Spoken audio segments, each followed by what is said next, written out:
You know, I'm gonna have to find a name for these videos because I can't call them Trek canon. So I'm gonna call them Trek comparisons. Trek comparisons. That's what we're gonna call these today. Welcome to an episode of Trek comparisons today, people. So, small story. All right. So, as people who've watched my videos, you guys know that the person who got me into the Trek universe was my dad. I used to always watch the original series with him, and if there was anybody who I could compare my dad to that's in Star Trek, would be Spock because of his analyzing logic and stuff like that. However, he has an awesome sense of humor. Now, I was recently talking to my dad. Um, it's been a few years since I had talked to my dad about politics or anything like that. In this particular time, he started talking about religion, which is what I thought, which was something I found odd because that's something that my dad never really subscribed to when I was younger. So, because my dad's logical, I like to hear his take. I like to hear his take on these things. So, we got to talking about religion, and we got to talking about politics. And as I understand it, those are two categories that you should never discuss with anybody. All right, including family members. Now, normally when somebody says something to me that I deem to be irrational, crazy, illogical, stupid, strange, weird, if there is absolutely no basis of reality in it to me, I'll just simply say, "Oh, okay, well there you go." Now, but this is my dad, so I have to understand certain things. Now, at a certain point in the conversation, right, it occurred to me that I think I'm talking to one of those parasites that took over, that tried to infiltrate Starfleet in the episode from the original, from the Next Generation called Conspiracy.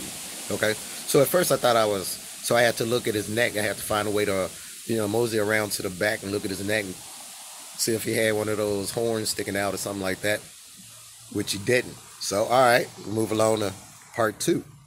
Like, man, so when my dad thinking these ways, right? And I'm like, okay, well, my dad is parroting a lot of things that I've heard on, say, Fox News, right? And I'm like, nah, not my dad, not my dad. Two very good reasons why it wouldn't be my dad. One, my dad's black. I don't know if you could tell by looking at me, but my dad's black, all right? So he should be allergic to Fox News. Second, he, okay, all right. In the episode Homefront and Paradise Lost, those two-part episodes from Deep Space Nine. All right, now that should let you guys know how much I watch Star Trek. I know crazy episode names. Who a nerd like that? Nerds. Anyway, so Paradise Lost and Homefront. All right, I wonder what type of fear it took to get logical, reasonable Federation citizens, logical, reasonable Starfleet officers to behave and believe the things that they were starting to believe and how they were beginning to behave. And the only word that I could ascribe to their actions and my father's beliefs, and by extension, a lot of the things that I see that's separating us in the United States today is we have become, well, I'm not going to say we, there have, people have become zealots, okay? And if anybody knows what a zealot is basically the people in Homefront and Paradise Lost, okay?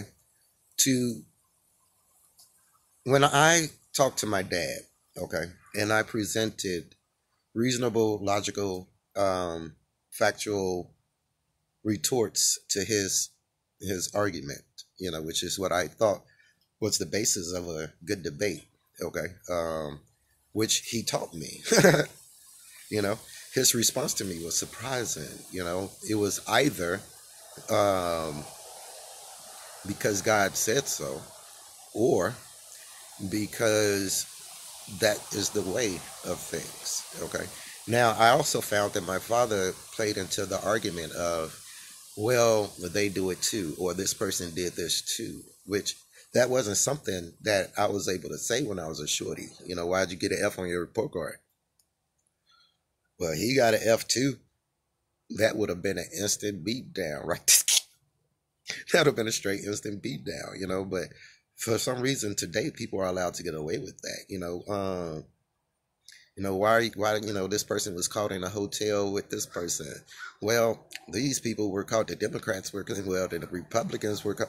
To me, it seems like a very juvenile, um, unsuccessful, non-productive way of conducting a society. And so how do we get to this point? Back in the day, I was thinking, back in the day, TV went off at a certain time. Around 12 o'clock, TV was off. Just got cosmic background noise when the TV was on. Yeah, I know, hard to believe. But look at the grade. Trust me when I say that that's something that happened. So for maybe 20 hours, 19, 20 hours, TV was on. And it wasn't a 24-hour news cycle. All right. When news came on, it was from real journalists who had their research, had the time to gather information, facts, and data and present it to people, to the masses, so they could get the best, most informed information that was available at that time. Now, to do this, when they had people on, they had what were called experts in their field. Okay, so if they were talking about money, they had economists. Okay, if they were talking about social issues, they had psychologists on, or psychiatrists on. They had scientists on. Okay, and they gave the best information that they could. People were able to make rational decisions. Look at the news today. Look at their interactions today. Where are our experts? So people become zealots because of opinions that they're fed, and they start to believe, and they become wrapped up in our bubbles. But how do we break being zealots? How do we break